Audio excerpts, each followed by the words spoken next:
This is Paw Print, an animal rescue community, episode 89. I'm Harold Ree.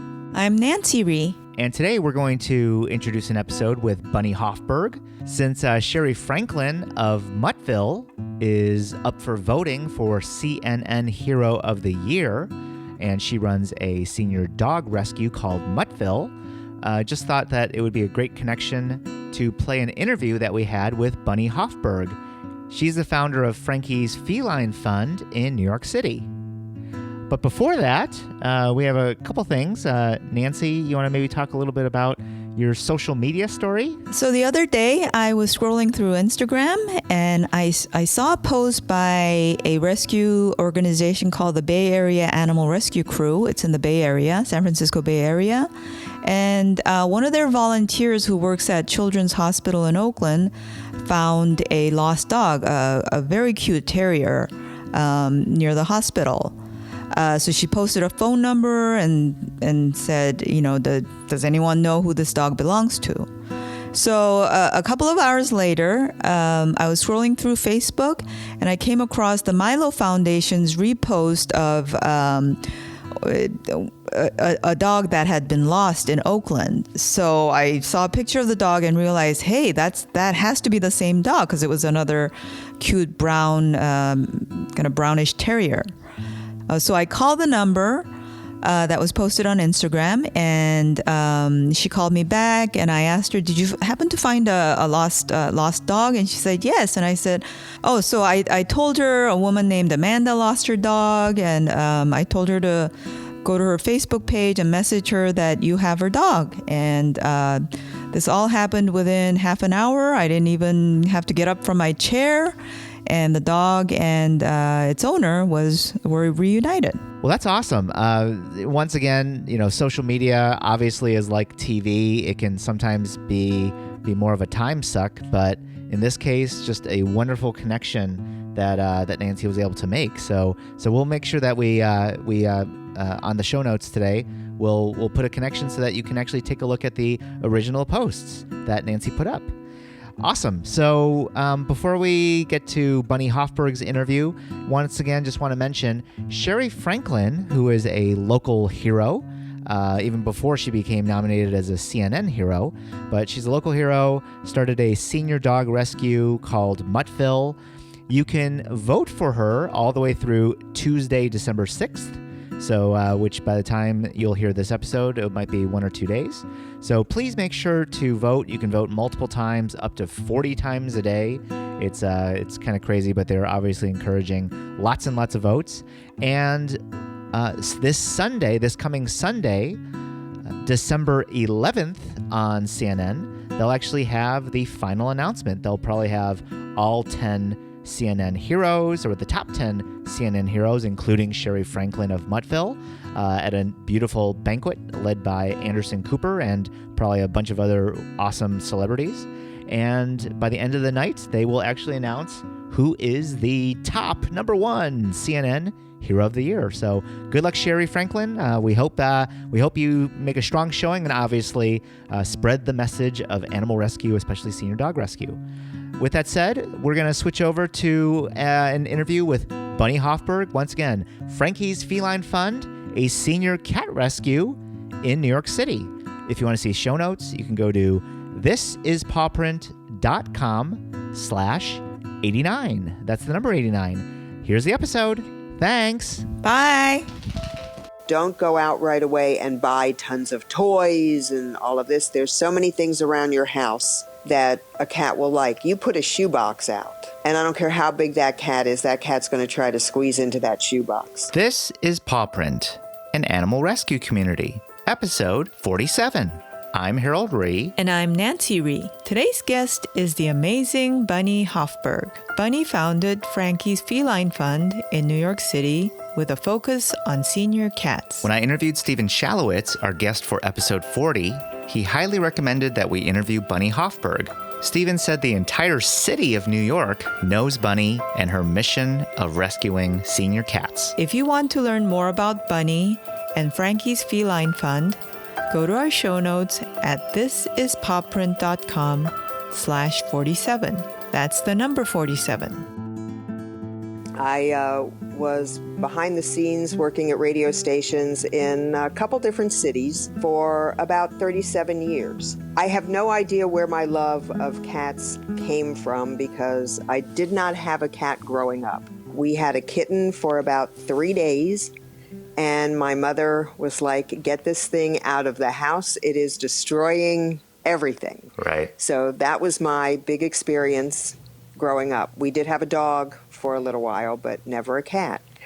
It wasn't until I was working and my younger sister was living with me going to graduate school that we decided we wanted to get some kittens. When you have never had a cat before, your natural instinct is to go get kittens. It never crossed my mind to get a cat versus a kitten. So that's kind of what started. I lived in Washington, D.C. There were giveaways in the Sunday paper.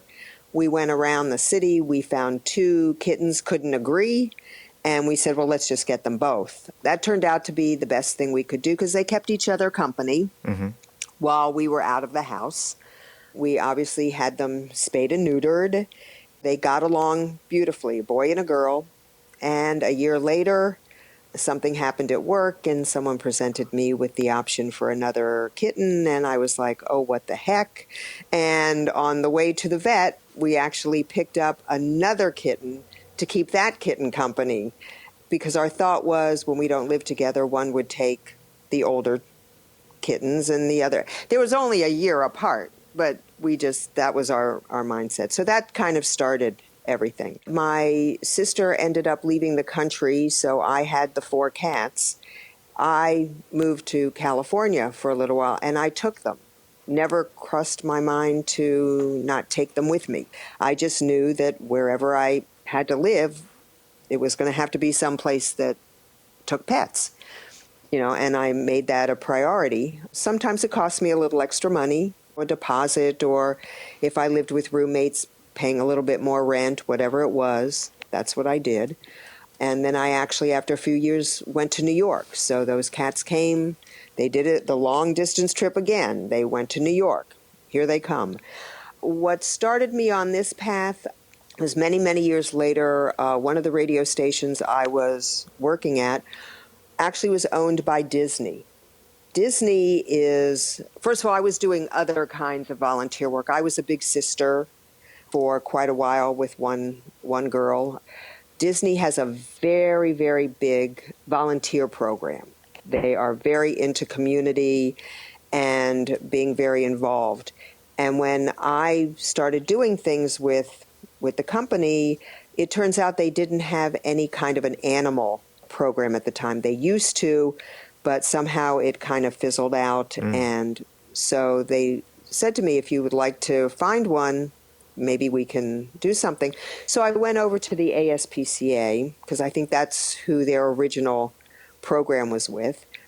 And I talked to them and I realized that the way their program for volunteers worked would not work for Disney, but it would work for me as an individual. And so I did it. Started off doing cat socialization, and then I went into the adoptions part of it. And they have a mobile adoption van, and we would at least every weekend, every Saturday and Sunday and one night a week, we would go to different parts of the city, roll out the van, with cats and kittens in there and try to get them adopted. And I really, really enjoyed it. I liked working with the public. I found that I was really good at helping people find the right cat for them and everything. And that's also when I realized, after being there for a few years, the jeopardy that the senior cats are in. There's really no place. One thing about the ASPCA is they will take their animals back no matter what their age. That's the beautiful part. If you adopt a kitten and something happens 15 years later, you always know that you can take that dog or cat back, and they will try to get it adopted, or depending on its age and health, put it in a foster home. Whatever they need to do, they are responsible for that animal for its life. You can already kind of see where this is headed, right? With a lot of older animals being returned. I decided at that point I needed, like the song in Gypsy, you have to find a gimmick or your niche, whatever it is. And I felt that this was what was missing in the rescue community, that there was no one focusing on senior cats. Cats over the age of 7 are considered senior. It pretty much goes from kitten to maybe adult, like right to senior and geriatric and everything. So it's sad that in the mindset of people, they're already saying an animal cat 7 years old is kind of over the hill. Right, because cats can live so much longer. Right. Well, and that's what I try to explain to people when they want to get a kitten. I'm like, you have to understand that a kitten could be anywhere from a 15 to a 20-year commitment. So you have to be prepared for that. Maybe you should think about getting an older cat. I'm not saying that you necessarily have to get one that's 16 years old, but one that's already an adult, that the chances of you having to surrender it are probably less and everything. So that's what started me looking at everybody. It was like, some of the other no-kill shelters don't want to take their older cats back.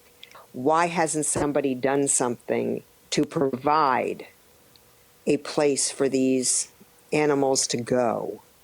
Because if you won't take your animal back, what's the option? Right. There isn't. Yeah. So basically, what are you telling these people, to have their animals euthanized? I'm not really sure what they think these people can do with their cats. We're talking to Bunny Hofberg, Frankie's Feline Fund. You can find her website, frankiesfelinefund.org, and you can learn more about her organization. You can even donate if you'd like. When did you actually start to seriously focus on what we call senior cats? When I was a volunteer at the aid, there were a group of us that became friendly because we always did the adoption events and all this kind of stuff. And all of a sudden, one day, one of the girls got an email from somebody saying that someone had passed away and there were 2 cats left, and, a home needed to be found and all this kind of stuff. So we all kind of banded together and went over and met the cats. And one of our friends, one of the cats was a 16, probably a pretty old Himalayan cat. One of the girls said, I'll take him. So we got him checked out and all this, and she took him. And a little while later, another of the girls got an email from a friend. I'm having my second child. My husband doesn't want the cat anymore. Went over, got that cat. It started off as just one of these trying to help owner surrender type things, that someone died, needed a place for a cat, and they all were older cats. There wasn't any kittens. These were all older cats. So that was what kind of started, because we were always able to find them homes. I did volunteer work with another organization that helps seniors with their animals. And there was a man going into a nursing home with 7 cats. So I helped place some of those. And the more I did that, it just seemed to become clearer and clearer to me that the ASPCA could function very well without me. They have lots of volunteers and all of that, and maybe I should put my efforts where no one else really was. And also what happened is my cat Frankie was a cat that was adopted out and brought back, and it was discovered that he was diabetic. It was unbeknownst to anyone that he was, although the people that adopted didn't think that. From what I understand, a very nasty situation when they brought the cat back. At first it was felt that maybe this was a cruelty case, So the cat was taken in. He was there for quite a while and became regulated. And then nobody really wanted him because he was diabetic and considered unadoptable. He only had a matter of days before he was going to be euthanized. A friend of mine called me to explain to me the situation, and my feeling was I was not going to let a cat be euthanized because he was diabetic. It's not his fault. I got him, and that was, I had been thinking and thinking and thinking, but then when something like this happened, I started to dabble a little bit more in the rescue. I would have other rescues pull cats from the city shelter for me, older cats.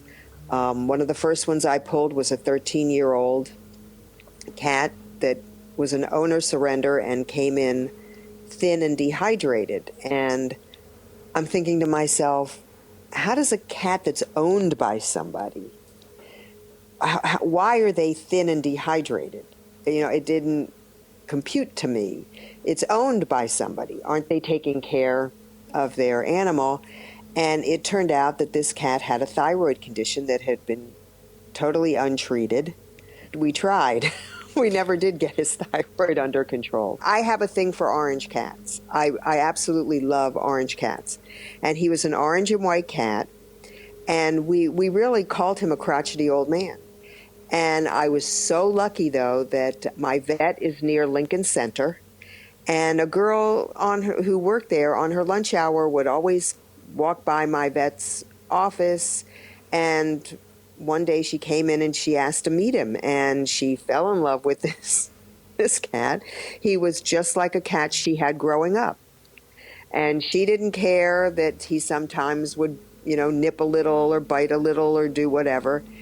And she started off as a foster, and then she ended up leaving New York and going to D.C., and she adopted the cat and lived happily ever after. So, you never know what type of personality a person is looking for in a cat, because we were all sitting there going, we're never going to get this cat a home, just never.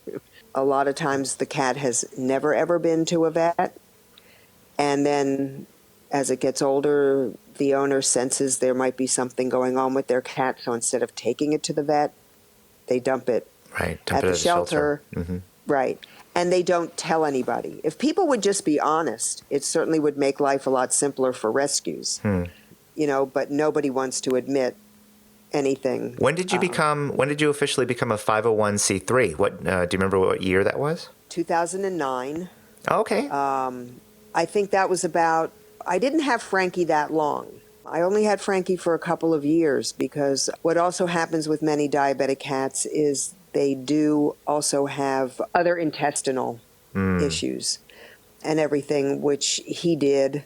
Toward the end, he became what they call a brittle diabetic, in that I had to constantly check his blood sugar because he would be really high, and then all of a sudden he would crash and get very, very low, and you just never knew where he was going to be and everything. And it just finally got to the point that he just was peeing everywhere. I mean, it was so sad because I didn't have him that long, and he wasn't that old. Yeah. But there were just too many things wrong. And so that was about the time that I really was getting close to making the decision to go full-blown on this.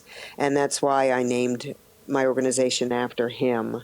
Yeah, Frankie's Feline Fund. The reason I named him Frankie, that was not the name he came with. He was part Siamese, and he had the most gorgeous blue eyes. So of course, being older, you had to name him after Frank Sinatra. That's right. That was what you had to do. And about 6 months after I took him, I took another diabetic cat. I still have him. Oh. Yeah, and I named him Johnny. So I had Frankie and Johnny. You really have to be old to get Frankie and Johnny. But he's still with me, hanging in there, doing pretty well. Over the years, I've taken as many diabetic cats. It's hard because it's very hard to find fosters who can take in. And if the diabetic cat can't live with other cats, then it's hard for me to keep them. Right. Unfortunately, Yeah. So.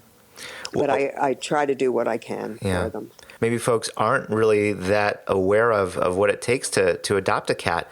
Even the basics, like how often do you feed a cat? What does it take to really just kind of take care of a cat so people understand the expectations going in? That's what makes cats so much easier than dogs. Well, we try to explain to most people that cats should mostly be on wet food, not dry food. It's dry food that usually makes a cat fat. And almost every time I rescue a cat that is fat, or I talk to people at adoption events and they tell me, oh, my cat is, and the first thing I say is, what do you feed them? And they feed them dry food. And I'm like, well, that's why. Because if you take a fat cat, I just took a almost 30-pound cat a few months ago, and all we did was switch his diet. And he's only on wet food, and he's already lost about 5 pounds. That's great. Just from a change in diet.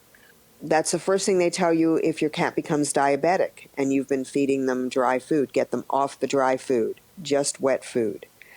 So if you're only giving wet food, the cats should be fed twice a day, breakfast and dinner.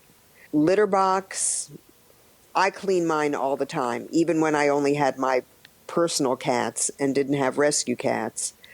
That was like the first thing it's like brushing your teeth. That's like one of the first things you do when you wake up.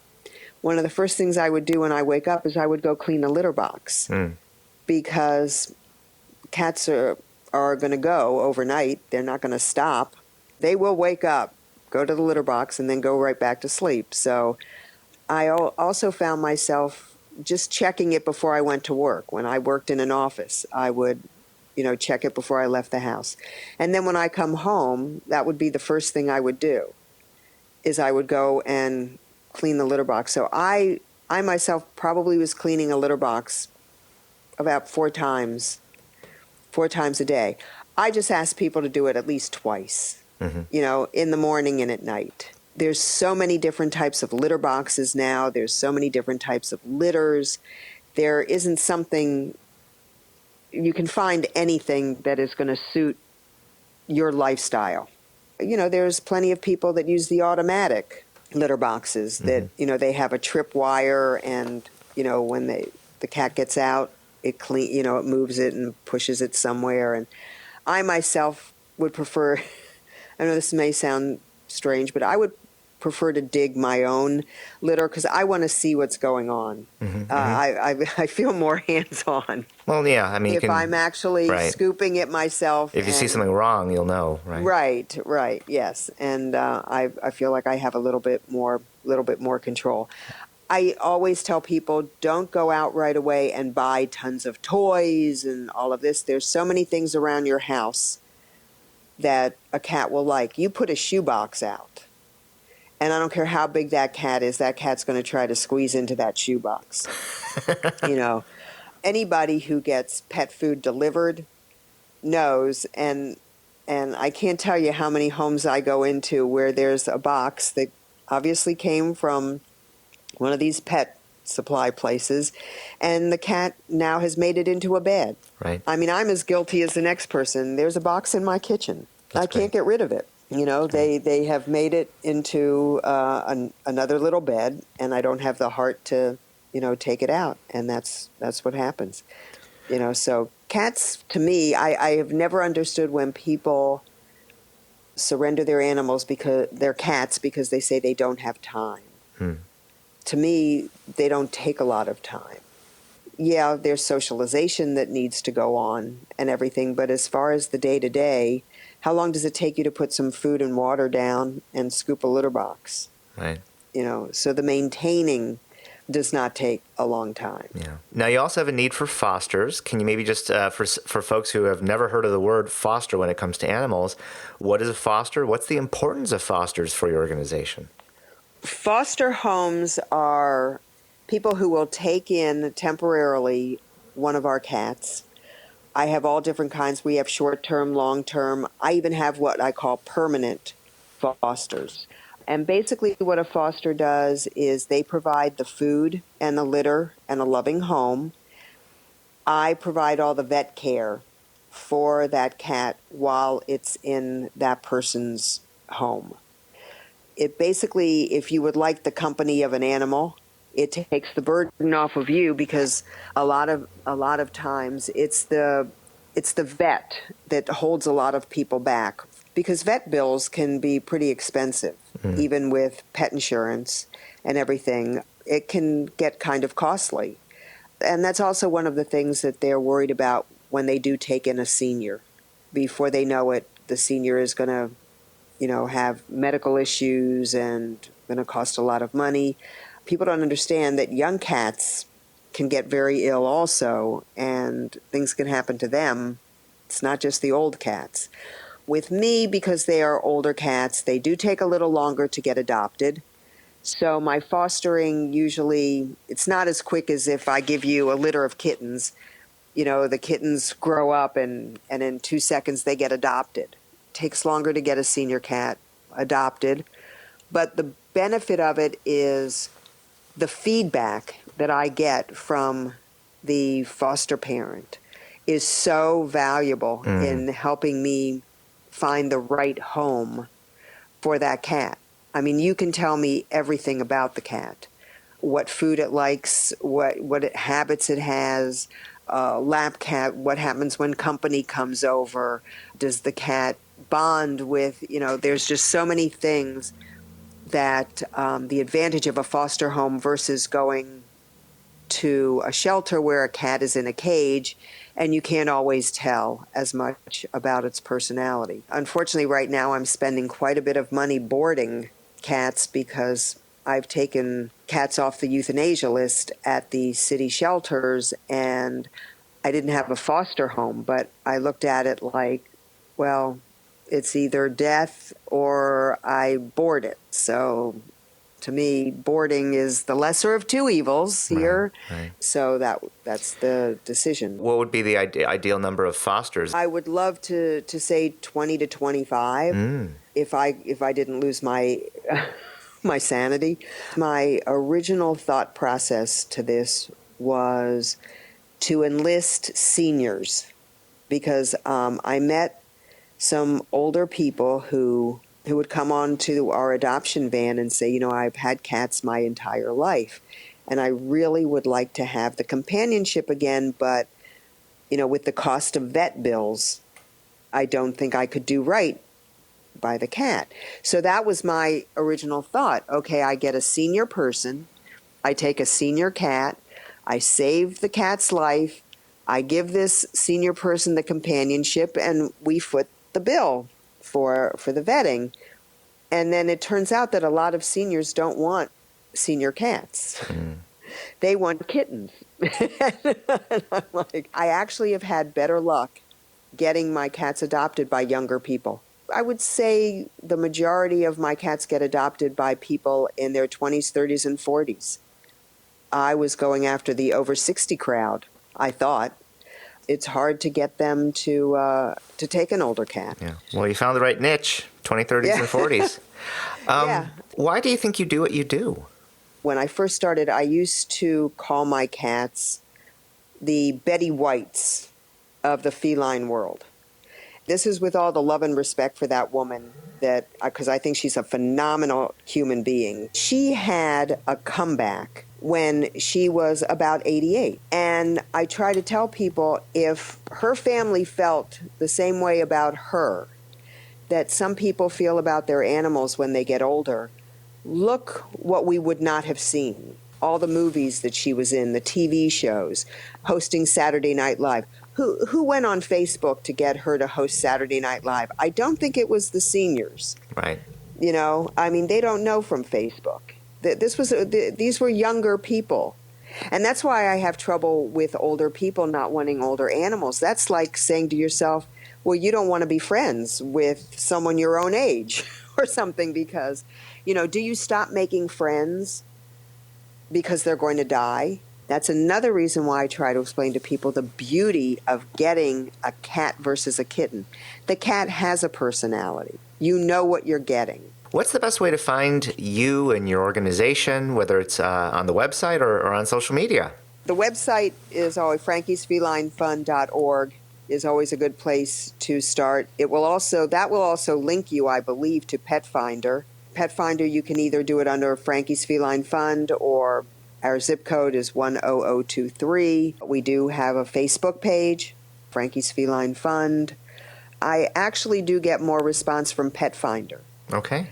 Most of these cats are abandoned. It just breaks my heart that they just look at them like they can be thrown away and that they are not considered part of the family. I moved cross-country twice with 4 cats. It never crossed my mind not to take them with me. That was my family. Never ever thought of putting them somewhere. I don't know how somebody can take an animal that you've lived with for over 10 years, sometimes over 15 years, and take them to a kill shelter where you know ultimately, most likely, what is going to happen to that animal. I don't know how you live with yourself. And so those are the ones that speak to me, that it breaks my heart. I think it was Jane Fonda who wrote a book about her 3rd chapter in her life, or whatever it was, her 3rd stage. There's all these stages. And why shouldn't you, as you get older, get better? Just because you reach a certain age doesn't mean that you don't have the right to be around. I mean, otherwise they'd be killing all of us. And there's value to older people, just as like there's value to older animals. They have a right to the last stage of their life to live it out in dignity, the best way that anybody can do it. And I'm going to start to cry.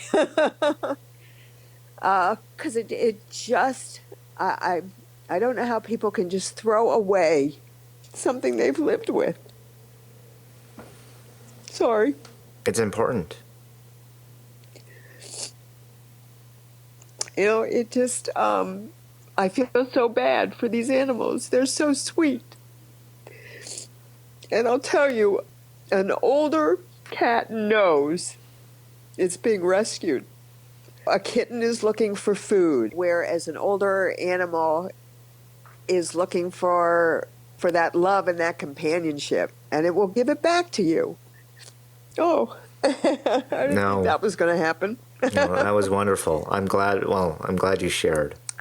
Hopefully people will hear you and they'll feel like it's time to act, right? That's my goal, is to have people understand the value of these animals and that something should be done for them and not just have them get thrown away. My hope and dream is to one day, this is a big dream, have somebody donate a townhouse to me here in the city that I can turn into a senior home for these cats.